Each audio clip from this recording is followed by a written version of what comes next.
Hello miners, head of R&D here. We are now going to brief you on the third class, Engineer. Engineer is a very interesting class, largely due to all the homemade gadgets they have. So, most of the adjustments to the Engineer's kit were done by their own hands. Nonetheless, we'll go through each and every weapon as usual. Without a further ado, let's talk about the arsenal you have as an engineer. The Wartalk 210 Auto is your default primary weapon, a rather standard issue magazine-fed semi-automatic shotgun, firing usual buckshot with an acceptable amount of spread. It blasts through cannon fodder with little effort. As well as this, it can also reliably tackle larger enemies, making it a great choice for all-round performance. For the engineers who want simple, effective firepower, this is one way to do it. Your next weapon is the Commando 55A machine gun. Wait, where is the stubby voltaic submachine gun? Well, we can explain that at another time. This may seem a little bulky for a class like engineer, and to be frank, it kind of is. Firing huge 13mm rounds at a steady rate of fire, this weapon is very potent. With good aim and control of the weapon, it will easily chew through smaller creatures. The high caliber rounds also come default equipped with extremely powerful armor penetrators, shooting straight through breakable armor. Because of this weapon is also highly effective at gunning down larger and more protected threats. As long as you can manage your accuracy, ammo, and barrel temperature, this is one menacing automatic weapon. Your final primary weapon is the LockOne Smart Rifle, a custom strapped-up device from the engineer's own do-it-yourself kit.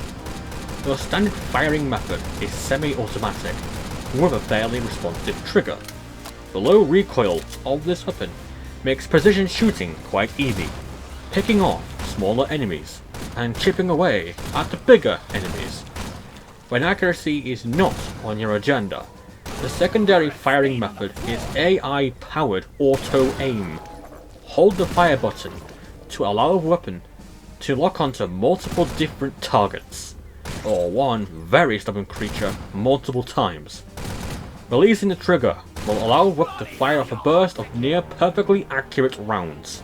Now to your secondary weapons. Your first secondary weapon is the Deep Core 40mm PGL, a rather straightforward single-shot grenade launcher. This weapon is best used against large hordes of small enemies, as the explosion will kill most of them in a single strike. Be wary, however, as many creatures will have different reactions to explosive weapons. In general, larger threats will shrug off your explosives, so try not to use this weapon against such threats. Otherwise, you'll be wasting precious explosives that could be used to wipe out the more important swarms of cannon fodder. Your next secondary weapon is the Breach Cutter, another interesting engineer modified device. Originally being used as mining equipment, with fine tuning to the laser frequency, it is now a viable killing machine, firing horizontal laser waves that will slice just about anything in its path in a single go. An outstanding device for clearing out just about any creature that gets too adventurous. This weapon's immense power allows it to even be a good method of dealing with the most powerful threats on the planet. Your final secondary weapon is the Shard Diffractor, a true mad scientist's experiment. This large hunk of nuts and bolts is powered by a fragment of an Homeran Heartstone.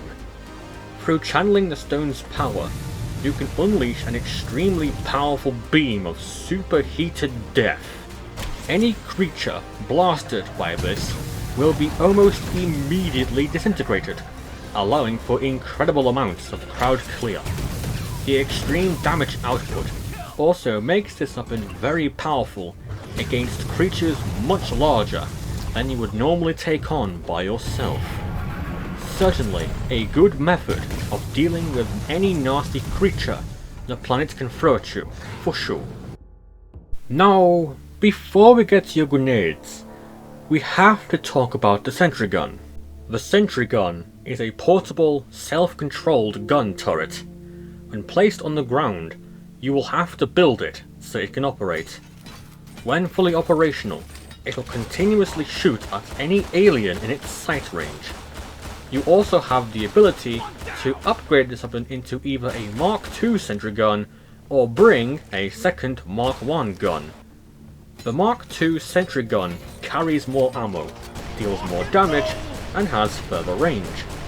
The Gemini's system lets you bring a second Mark I Sentry and much more ammo for a faster rate of fire and better area coverage. Alright, now for Engineer's grenades. Your first grenade is the Lure. It does what the name implies. You throw it on the ground and enemies will be drawn to it. Once they're drawn in, they're completely vulnerable to attack. Draw them in and mop them up. Your second grenade is the Plasma Burster. When you throw the grenade, it'll explode 4 times in a linear direction. Perfect for clearing rows of enemies, or clearing a very infested tunnel. Your final grenade is the Proximity Mine, a highly defensive style explosive that requires a short arming time after being placed on the ground. Once armed, any creature in the mine's radius will trigger a powerful explosion. This can happen multiple times per mine, effectively creating a very explosive barricade. And that concludes it for Engineer. What interesting gadgets they have access to. As an Engineer, you are the primary defensive powerhouse, and you should use your weapons accordingly. After all, a good defense is as strong as a good offense. Just like that, this briefing is now officially over. I'll see you again for the final class briefing soon. Head of R&D out.